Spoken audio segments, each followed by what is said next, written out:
எண்ணெய்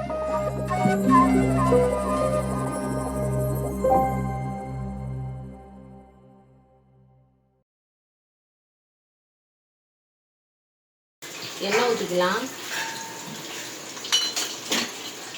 அதில் வந்து பட்டை, கிராம்பு, ஏலக்காய், ஜாதிபத்திரி, மராட்டி முக்கு போட்டு வெடிக்கு தள்ளி நின்றுக்கங்க.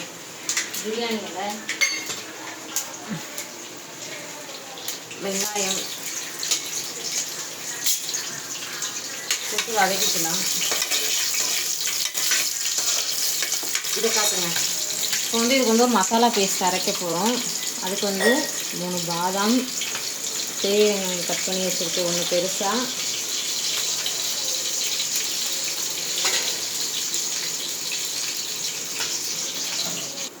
இதோடவா. இப்போ தக்காளி போட்டுக்கலாம்.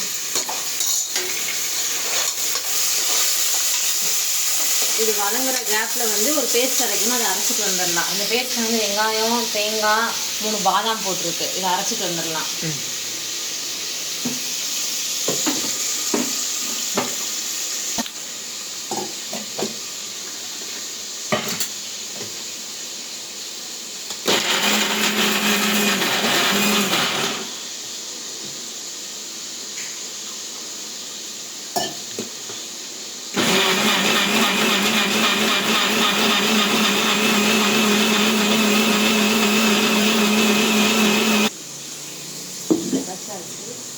இதில் வந்து இஞ்சி பூண்டு பேஸ்ட்டு 1 ஸ்பூன் போட்டுக்கலாம்.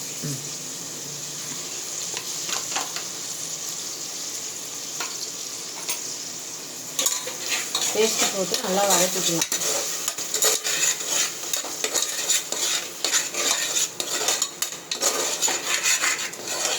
தக்காளி சீக்கிரமாக வதங்குறதுக்கு உப்பு சேர்த்துக்கலாம்.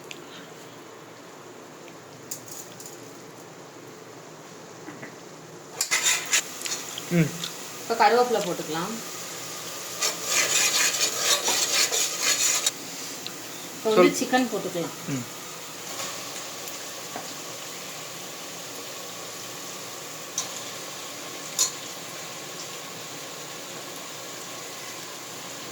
பொரிக்க இப்போ வந்து இதை வந்து தண்ணி விடுற அளவுக்கு வதக்கிக்கலாம் இந்த சிக்கனை.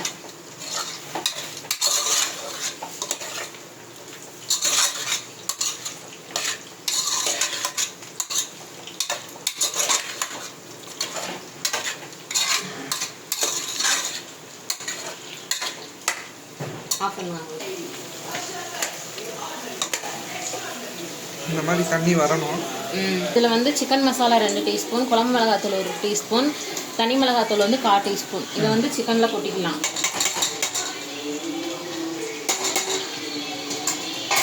குக்கர் அடைஞ்சிட போது கொட்டி இதை வதக்கிக்கலாம்.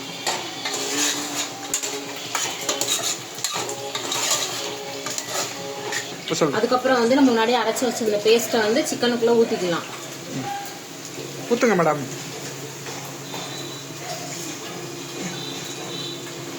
இதை ஊற்றி நல்லா கிளறி விட்டுக்கலாம்.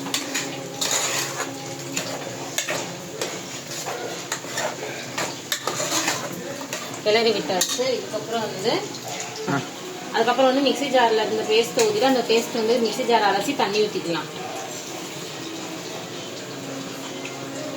உங்களுக்கு இந்த ஸ்டேஜில் வந்து உங்களுக்கு வந்து குழம்பு வந்து தனியாக வேணாலும் வச்சுக்கலாம், கிரேவியாக வேணாலும் வச்சுக்கலாம். நான் வந்து கொஞ்சம் கிரேவியாட்ட வைக்க போகிறேன். இப்போ வந்து சிக்கன் குழம்புல வந்து ஒரு கொதி வந்துச்சு. அந்த குழம்பை மூடி வச்சு கிரேவி ஆகிற வரைக்கும் ஒரு 4 விசில் வச்சு இறக்கலாம். ரெடியானதுக்கப்புறம் சந்திப்போம். விசில் போட்டணுமா போட்டக்கூடாது? விசில் போட்டு ரெடியானதுக்கப்புறம் பார்க்கலாம். இப்போ வந்து சிக்கன் குழம்பு ரெடி ஆயிடுச்சு. நாங்கள் ஓப்பன் பண்ணி பார்க்கலாம்.